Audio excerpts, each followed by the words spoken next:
Nous venons d'apprendre que l'écrivain Albert Camus, prix Nobel de littérature, a trouvé la mort dans un accident de voiture. Sa voiture a dérapé, est allée s'écraser contre un arbre sur la RN5 à 24 km de Sens. Monsieur Camus revenait de sa maison en Provence, accompagné de son éditeur, Michel Gallimard, qui conduisait sa voiture. Monsieur Gallimard, transporté dans l'hôpital le plus proche, est dans un état critique. Depuis 20 ans, Albert Camus a été le chef.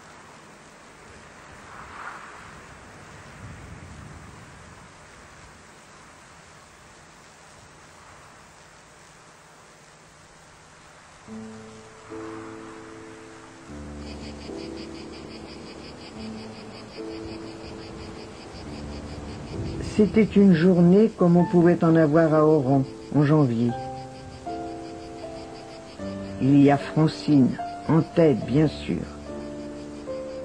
Moi, j'étais à la traîne près de la petite Sellers. Elle pleurait, elle pleurait. Elle a eu une très grande tristesse de la mort de Camus. Elle l'aimait. Et Maria. Maria était d'une parfaite discrétion. C'est une grande dame, vous savez.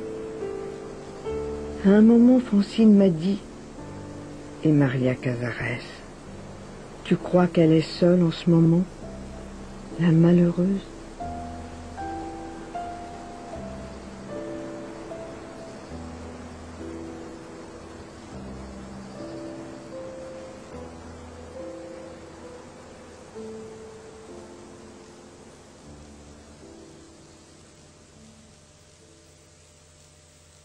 J'étais devant mon poste, il était environ 2 heures, j'ai su tout de suite, ils l'ont dit tout de suite. J'étais devant mon poste, ce qui était d'ailleurs exceptionnel, à cette heure-là d'habitude je n'étais pas devant le poste. Là, hein. Justement, ce jour-là j'étais là et j'ai entendu immédiatement. J'ai poussé un cri. Ma mère qui était à la cuisine est venue, mais elle avait entendu. The only thing I regret is you. For the last 13 years, New York, for me, has been you. But I will make the journey when my book appears in English. I was giving a cocktail party. A lot of literary people coming in. Fortunately, somebody called me up beforehand and told me about it. And people were making the most horrible jokes at this party. I have never forgiven it. I remember one very well-known critic said the relationship between publisher and author is knife to throat. It wasn't what I wanted to hear at the time, that kind of attack on Camus' closest friend. There's no good way to learn a thing like that.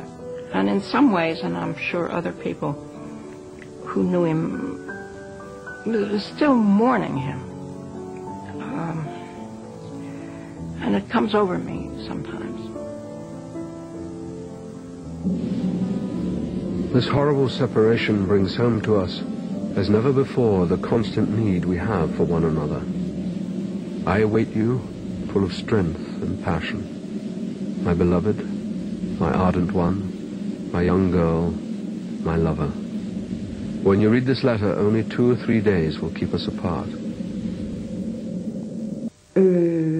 J'étais ici et j'attendais Albert qui devait venir me voir et j'attendais en vain, j'avais absolument aucune idée de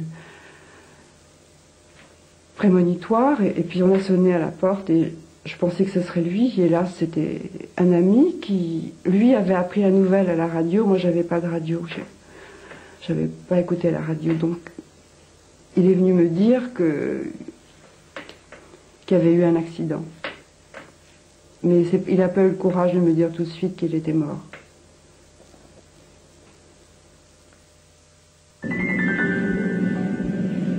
Just to let you know that I'm driving back to Paris with the Gallimards and will arrive on Tuesday, let's say, in principle, to account for hold-ups on the road. I will phone you to confirm dinner. I'm so happy at the idea of seeing you again that I'm laughing as I write to you. I keep you close to me until Tuesday.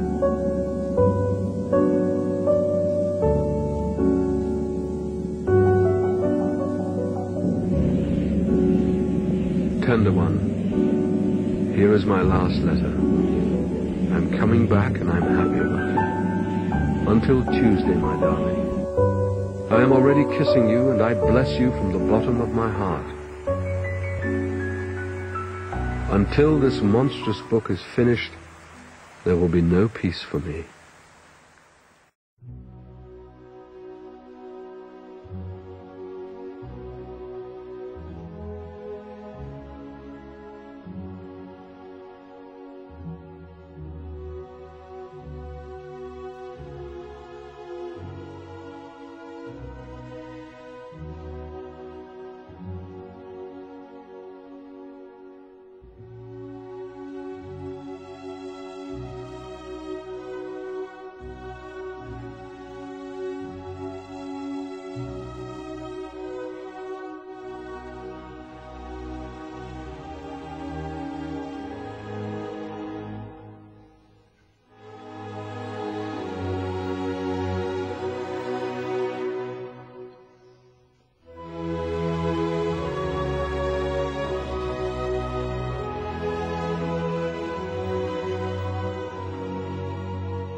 you.